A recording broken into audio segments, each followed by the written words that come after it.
तो आज की हमारी रेसिपी है पेठा, कद्दू से पेठा। घर पर बहुत आसान तरीके से बनाया जा सकता है, बस थोड़ी सी टिप्स और ट्रिक्स लगानी पड़ती है और रिजल्ट इसका एकदम जोरदार आने वाला है। तो फिर चलें इस मज़ेदार सी रेसिपी को बनाना शुरू करते हैं। इसके लिए वीडियो को कम्प्लीटली देखिएगा और वीडियो अच्छी लगे तो लाइक कीजिएगा। जाहिर है आगरे का पेठा है तो फिर कद्दू तो चाहिए होगा। तो यहाँ पर मेरे पास 3 किलो कद्दू के पीस मैंने बना लिए हैं। इसे भूरा कुमड़ा भी कहते हैं।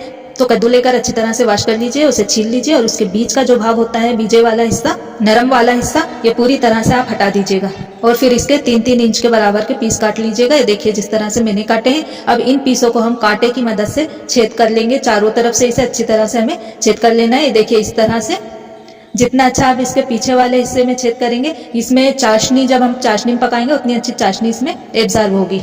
तो यहाँ पर मैंने इन सभी पीसों को कांटे की मदद से छेद कर लिया है। अब इन सब पीसों को हम एक बार पानी से वॉश कर लेंगे और फिर इसे ओवरनाइट के लिए पानी में भिगाकर रख देंगे और उस पानी में हमें 2 टीस्पून के करीब फिटकरी का पाउडर मिला दीजिएगा। अगर फिटकरी का पाउडर आपके पास अवेलेबल ना हो तो इसमें 1 टीस्पून खाने वाला चूना मिला दीजिएगा। तो इस कद्दू को मैंने ओवरनाइट के लिए भिगा कर रख दिया था। फिर सुबह इसे मैंने पानी हटाकर 3 बार अच्छी तरह से इसे पानी से वॉश कर लिया है। ये अच्छी तरह से वॉश हो चुका है। अब इन कद्दू के पीसों को हम बॉईल कर लेंगे। एक बड़े बर्तन में 2 लीटर पानी लेकर उसे बॉईल कर लीजिएगा। तो यहाँ पर मैंने पानी को पहले से खोला लिया था। इस पानी में मैं ये कद्दू के पीसों को डाल दूंगी।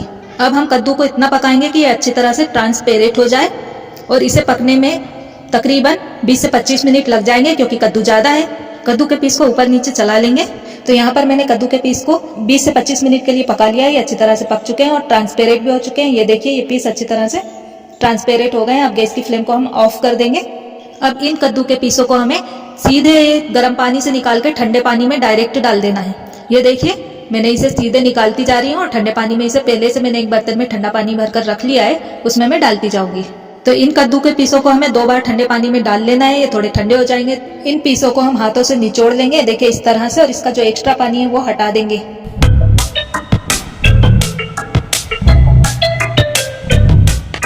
कद्दू के पीसों को हमने अच्छी तरह से निचोड़ लिया है। अब इन कद्दू के पीस में हम डाल देंगे शक्कर। तो यहाँ पर 3 किलो कद्दू के पीस है, उस हिसाब से इसमें जस्ट हाफ शक्कर डालेंगे, यानी कि 1.5 किलो इसमें मैंने शक्कर मिला दी है।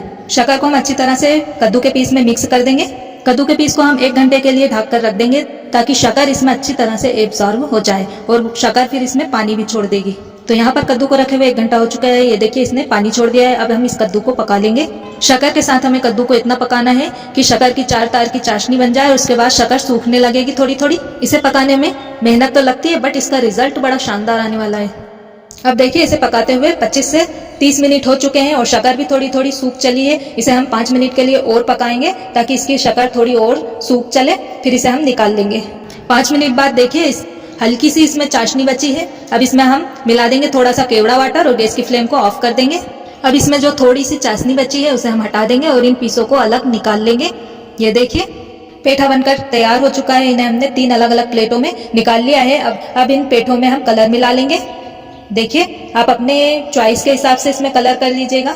ये पेठे टेस्टी होने के साथ साथ हेल्दी भी बहुत होते हैं। इन्हें आप पहले से बनाकर स्टोर कर भी रख सकती हैं। इसे हम पंखे में अच्छी तरह से सुखा लेंगे तो ये खूब अच्छी तरह से सूख जाएंगे। फिर इन्हें आप स्टोर कर रख लीजिए और महीने भर इस पेठे को खाइए। ये खाने में बहुत ही लजीज होते हैं। एक पीस मैं आपको तोड़कर दिखा देती हूँ। ये देखिए एकदम मार्केट की तरह से परफेक्ट पेठा बनकर तैयार हुआ है।